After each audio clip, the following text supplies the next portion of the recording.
हमारी शुरुआत जीरो से हुई। ना कोई चांदी का चम्मच, ना सिर पर किसी का हाथ।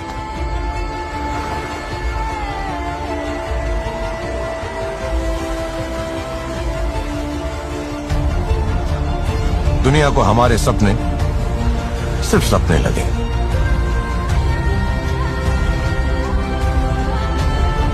और हम हर सपने को मंजिल में बदलते गए।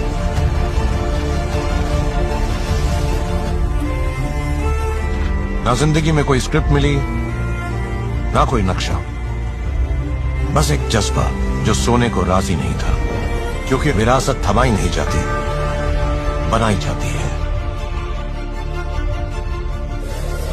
हम वो हैं जो सपनों का पीछा नहीं करते, उन्हें हकीकत में बदलते हैं। हमारी शुरुआत जीरो से हुई। ना कोई चांदी का चम्मच,